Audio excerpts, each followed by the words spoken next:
Good morning. These are not my words, but they're amazing. The drum beat. It's always there, day and night, rain and shine, winter or summer, Sunday or Monday. It comes at you from every direction. It comes over the TV, the radio, at work, at school, in music, in the newspapers, from the politicians, in conversation with others, even in church. It wears you down. It robs you of the will to resist its message. Even short-lived victories, which stop it briefly, leave you with the knowledge that it will return. Each minor victory bound to be lost to the redoubled efforts of this patient and persistent force. You can't escape it. It never stops. It never gives up. It never ends. It rains upon you from every possible angle, from every possible source. It's the drumbeat of the left. It is political, philosophical, theological, and social. It pervades every activity. It is post-structural, post-modern, post-everything in the parlance of the day. It is tolerant, diverse, non-judgmental, non-discriminatory, egalitarian, politically correct, multicultural, globalist, and collectivist. It insists that there are no rights and wrongs, no moral absolutes. It turns everything upside down in its looking-glass world. It denies the correctness that produced what our culture revered before the deconstruction of the world in accordance with the tenets of cultural Marxism. It denies God, human exceptionalism, and the soul. We are reduced to Darwinian animals floundering in an amoral sea of meaninglessness. It is the product of the nihilistic existential philosophical movement that went hand in hand with modern art, atonal music, scientific materialism, and modern physics, and the generally discordant nature of the 20th century. It is sad that a fish is not aware of the water in which it swims, since it's totally immersed in it. This is the way of cultural Marxism, and it's how it's taking over our world in its inexorable Gramish march. We swim in it. It enters every pore of our existence. It is everywhere. We can't escape it. Many people accept this world without even realizing it, just as the fish accepts the water in which it swims. They don't realize it, that the left creates new conventional wisdom with the institutions about truth. The cultural Marxists convince us that the truth is there actually is no truth. And even though this unresolvable paradox lies at the very center of all of this, the constant drumbeat keeps the masses in line, anesthetized enough not to make an issue of it. Fed a constant diet of sex, drugs, poisonous pop culture, materialistic trinkets, unkeepable promises of security promised by huge leftist government, ever more globalist in nature, the masses are diverted from even realizing, as they are told there is no truth, that the claim itself is subject to the same test. It is logically impossible for the leftist drumbeat to be true, even by its own axioms. The principles upon which Western culture rests and upon which America was built are under attack by these slow-acting but deadly forces. The drumbeat is grinding down the will.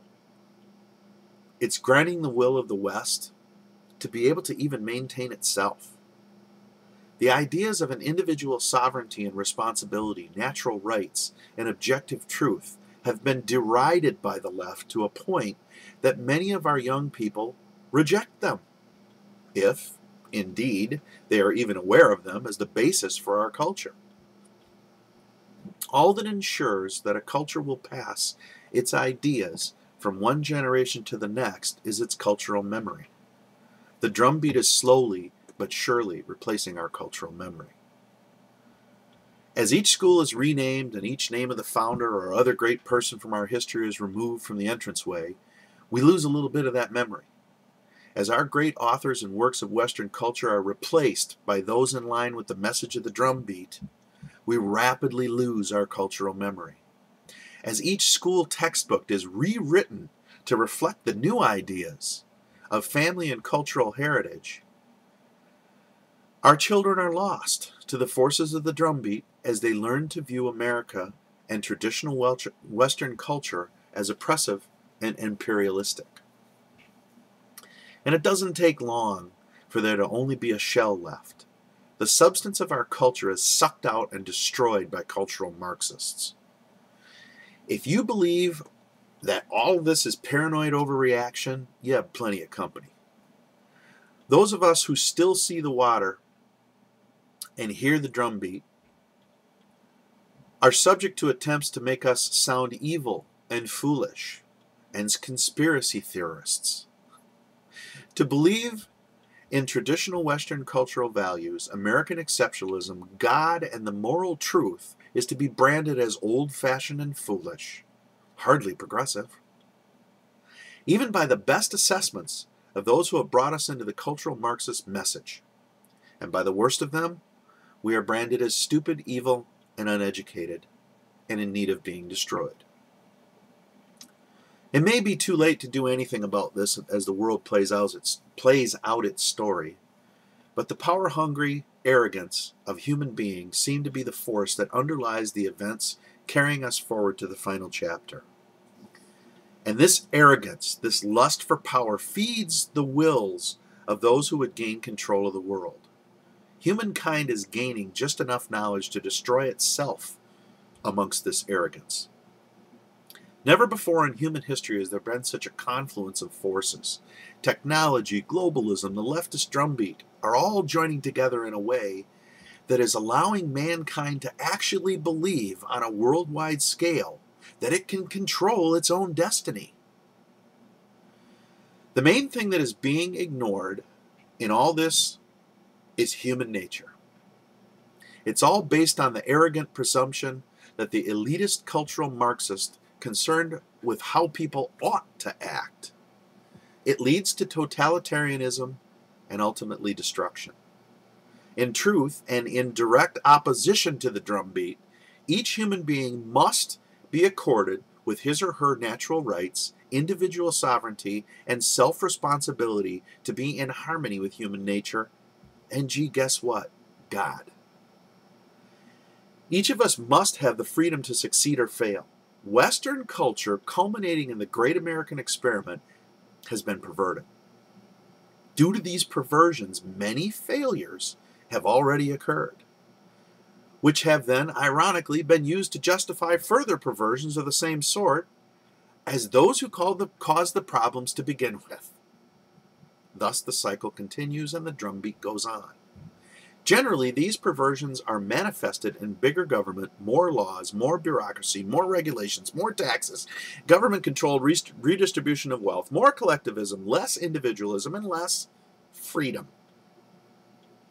We all hear it constantly from the leftist politicians as they add their part to the drumbeat. The government must do more to ensure Americans to avoid the consequences of their choices.